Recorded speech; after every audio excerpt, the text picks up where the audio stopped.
Is there a more sensible car than a Passat estate? I'm not sure there is. It's been the default big family estate for over 50 years and a bastion of common sense. But is it still such a recommendable family car in a world now dominated by the SUV?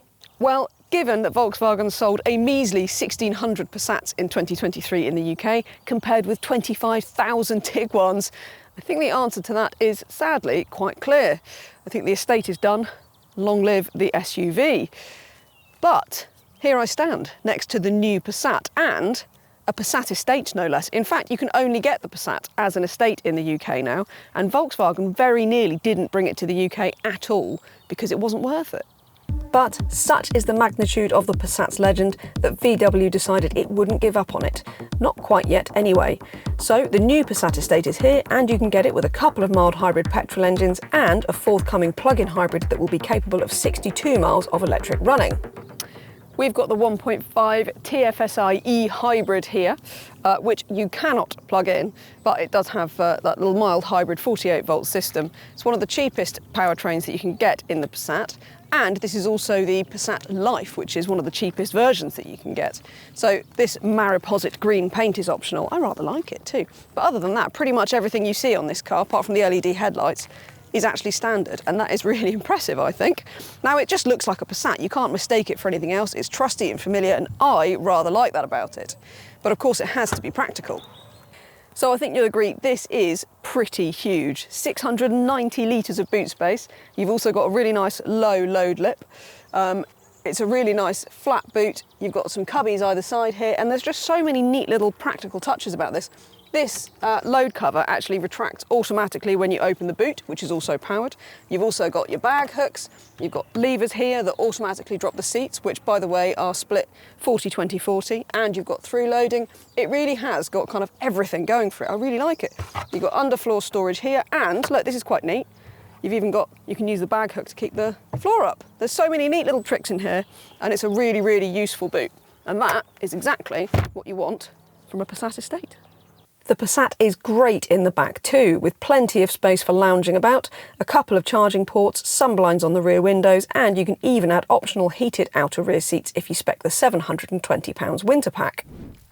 So, as I've said, this is the Life trim, which is the cheapest Passat estate that you can get, and yet equipment is really good. In fact, I have got 4-way electric lumbar adjustment on this seat, it's heated, and I've got standard massage function. Thank you very much, Volkswagen, and yes, please. Apart from wanting to buy this car just for that, because it is super comfy and you've got plenty of adjustment, it's really nice in here. It is spacious, of course, but more than that, it feels really classy. I quite like the sort of, you know, you've got the gloss finish over here, really nice big driver's readout. Visibilities is very good all round. You've got loads of neat little tricks. Of course, you've got your cup holders, cubby in there. You've also got a really big storage space in here where you've got a holder for your pen, you've got card holders. Volkswagen has thought about the little details in the Passat estate, the common sense things that actually do kind of make a car easier to live with. So I really like that. Upholstery is nice. Like I said, this is all standard on the Life. I don't really know why you would go for the R-Line or the Elegance trims unless you're desperate for the Matrix LED headlights and swankier alloys, really. I'd definitely just stick with this. I think it's great for what you get. And also standard is this big 12.9-inch screen, which I have to say is usefully improved over the infamously glitchy touchscreen system that came out in the Mark 8 Golf. So it is a lot better. It still annoys me that you've got these touch-sensitive sliders down here. I still think they're a bad idea. They just annoy me, and they're too easy to touch by accident. But apart from that, and obviously you can control the volume and everything on here, the screen actually isn't that bad. And you do get nav, and you get wireless Apple CarPlay and Android Auto. The screen also responds fairly quickly, has good graphics, and is generally easy to use.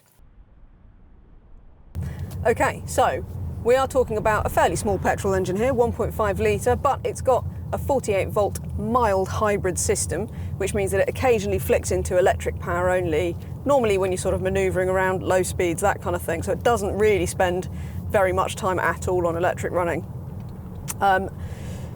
However, it is still pretty efficient. I'll talk about that more in a bit. In the meantime, you talk about 148 brake horsepower, so it's still more than powerful enough. So actually, performance isn't too bad. 9.8 seconds to 62, and that sounds kind of tardy, doesn't it? But actually, it's fast enough. In practice, it really does pick up quite nicely.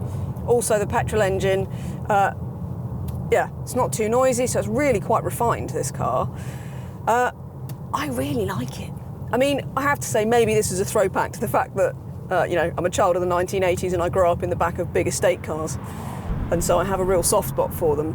But it's just such a comfy, kind of no-nonsense car, and I really like that about it. Ride comfort on this, it's got big chunky sidewalls on these tyres. It's got really nice long wave, kind of loping ride comfort to it, which I like.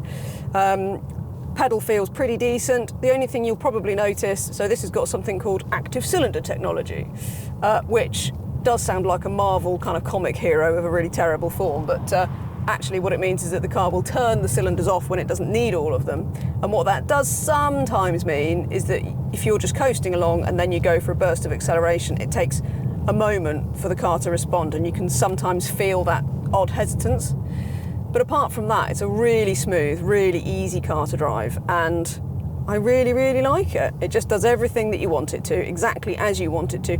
It's not exciting, that's for sure, but it's just, like I said, it's so very fit for purpose, and I do really rather love it for just being so straightforward and so ideally suited to just being big, practical, super comfy and refined. Done. As for real-world economy, we managed just over 43 mpg, which isn't bad for a small petrol engine towing quite a big car. Talking of towing, the Passat estate isn't bad on that front and will manage 1600 kilos if you go for this 1.5 hybrid, or if you go for the plug-in hybrid, it'll tow up to 2 tonnes. So look, I know it's not the cheapest car out there, but I still think that this is actually pretty good value for the amount of practicality that you're getting for an efficient engine like this, and just for such a brilliant family car. I mean, you're never going to need a bigger car than this. And it's just great. And I like the fact that it's not an SUV. If I'm honest, I realise that's a matter of opinion, but I just find the boots in estates are more useful. They're better. I've got dogs. Estates are brilliant for that. I love it. I like the fact that Volkswagen's brought it over here. I'm really pleased that they have, and I like the fact that this car is available. I'm keen to have a go in the plug-in hybrid, but I think it's going to matter on whether you're really a retail buyer or a company car buyer as to which of those makes more sense. But if you like a big estate, well, I mean, one of the big problems for this might be the Skoda Superb, because that is going to offer much the same thing, potentially for even better value. But even as it is, this is a lovely car. And if you want a big family car, buy an estate. Don't forget to head to cargurus.co.uk for a whole host of fantastic used cars, including some excellent used estates. And while we've got you, you know what to do. Like the video, subscribe to the Car Gurus UK YouTube channel, and ring that little bell. Turn your notifications on so that you don't miss any of our videos.